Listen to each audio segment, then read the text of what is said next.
අයිබෝන් ඔන්න ඉතින් උදෙන්ම ආවා ගල්ගොම පැත්තට. හයි ටිකක් බලන්න ආවේ.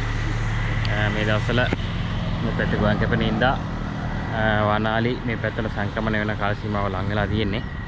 ඉතින් ඒ අතරේ ආවා ගැටතිවුල අලිමුග ගාවට. අලිමුගේ වර්තමාන තත්ත්වය කොහොමද කියලා බලන්න. මෙන්න අපි දැන් ඉන්නේ පාරයිනේ. මේක වතුර පිරලා තිබ්බේ ගොඩක්. දැන් වතුර අඩු කරලා තියෙන්නේ. අඩු කරලා මෙතන වතුර බහින්න යම් කිසි වැඩපිළිවෙලක් මේක වතුර බස්සන්න යම් කිසි වැඩපිළිවෙලක් සිදු වෙනවා කියලාත් අපිට දැනගන්න ලැබුණා.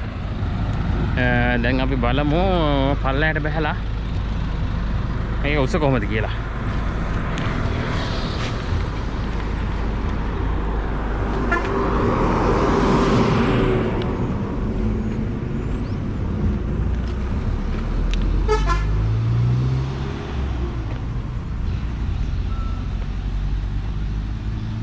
මේකේ මේ පෞගේ කාලේ සීමා පුරාම ගොඩක් අය මෙහෙන්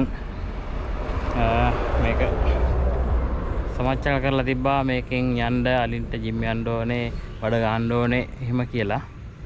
අපි බලමු දැන් මේක උස කොහොමද කියලා. දෙස්සනවා.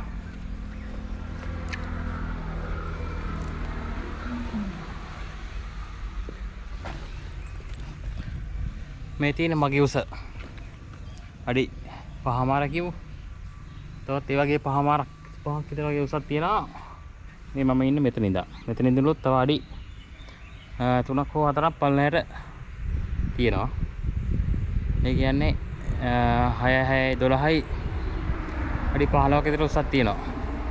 ලංකාවේ ඉන්න පුළුවන් ලොකුම අලියත් අඩි 12කට අඩුයි. කාවන්ති සතා තමා උසම ඇතා කියලා හඳුන්වන්නේ. කාවන්ති සතාගෙත් උස අපි හිතන විදිහට 11මාරක් හෝ ඊට අඩුවෙන් කියලා තමයි සලකන්නේ. ඉතින් කාවන්ති සතාට මෙතනින් යන්න පුළුවන්. ඊට වඩා ලොකු වලි ඉන්නවා නම් ඒකට තමයි ජිම් යන්න වෙයි. හැබැයි කාවන්ති සතයි ඊට වඩා අඩු අයිට නම් මෙතනින් යන්න පුළුවන් උස මට්ටම තියෙනවා. හැබැයි මෙතනින් එකපාරම යයිද කියන එක දැන්ට ෂුවර් කරන්න අමාරුයි. මොකද එයාලට මේක වෙනසක් අලුත් දෙයක්. මේකට හුරු වෙන කාලයක් යයි. හැබැයි උස ගැටලුවක් නැහැ.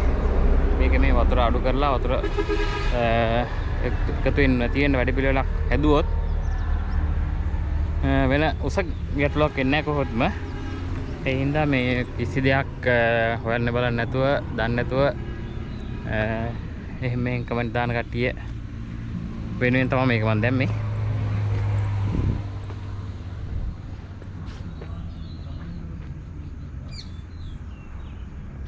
අපි බලමු එහා පැත්තට ගිහිල්ලා.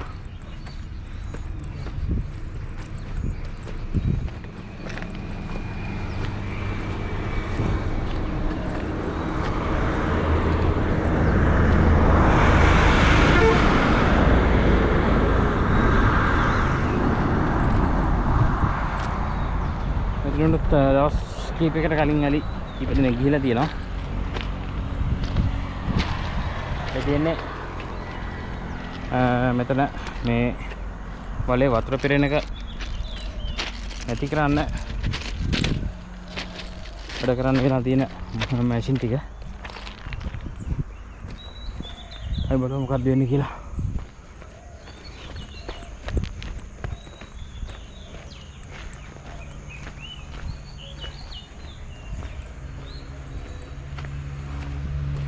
මේ දිනේ වලේ අනිත් පැත්ත.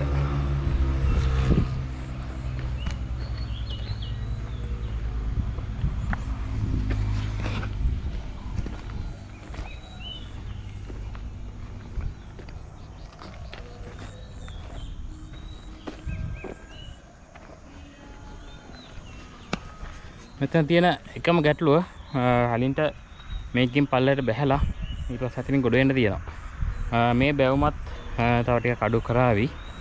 එතකොට මේ පැත්ත ගැටලුවක් එන්නේ නැහැ. එයා පැත්තෙන් ගොඩ වෙන්න මේ අතර ස්ලොප් එකක් දායි මම හිතන්නේ. දැන් අපි බලමු මේක වතුර අඩු කරන්නයි මොකද්ද කරන්න යන වැඩි පිළිවෙල කියලා. මේ තියෙන්නේ කලින් ඉඳන් තිබ්බ බෝක්කුව වතුර යන්න එතකොට මේ තියෙන්නේ මේ බෝකේ ඇලපාර. මම අර පැත්තේ මම කරගෙන යනවා. මේ පැත්තට ගිහලා බලමු.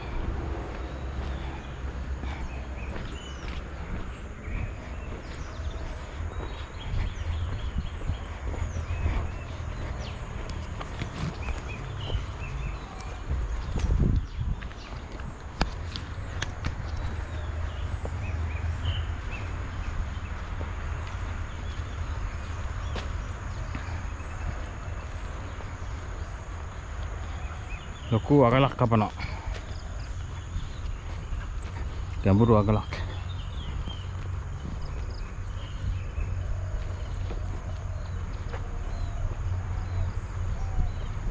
ඉතින්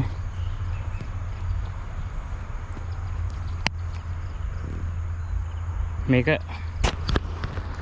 දැනගන්න ලැබුණ විදිහට මේක පළල තියෙන හැලටම යනවා හොයටම. මේ ඔය කොටසක්. ඉතින් මේක මේ විදිහට අන්න අර වලට ආවම වලේ වතුර ටික පල්ලෙහාට බහැලා යයි කියලා තමයි බහැලා යන විදිහට තමයි මේක හදන්න යන්නේ. මේක දැන් අතෙන් යනකම් ගියාපම් මේකෙන් අලි මාරු වෙන්නේ කොහොමද කියන එක ප්‍රශ්නයක් තියෙනවා. ඒක එයාලා මොකක් කර වැඩ පිළිලක් යොදලා ඇති. බලමු මන්ටම මොන හරි දෙයක් මේක වැඩි කරනවා නම් හොඳයි. මොකද දැන් මේ පැත්තේ ගොවිතැන් වැඩ කටයුතු කුඹුරු ගොවිතැන් වැඩ කටයුතු අවසන් වීගෙන ඉන්නේ. දැන්ටමත් ගොඩක් තැන්වල ගොයන් කපලා තියෙන්නේ අසුන අරගෙන. ඒත් එක්කම අලි එන්න පටන් අරගෙන දත් අපිට උදේ අලි ලොකු රංචක් හිටු බාට තොරතුරු හම්බුණා. ඉතින් අලි 200 300කට වඩා රංචුවක් අනිවාර්යයෙන් මේ පැත්තට එනවා. ඉතින් එයාලා තව නොබෝ දිනකින්ම මෙතනින් පාර මාරු වෙන්න පටන් ගන්නවා. ඉතින් ඒ වෙද්දි මේක වැඩ පිළිවෙල ඉවරයක් වුණොත් එයාලටත් පාසුවක් වෙයි. ඒ වගේම අනතුරු අඩු වෙන්නත් ඒකත් ලොකු හේතුවක් වෙයි.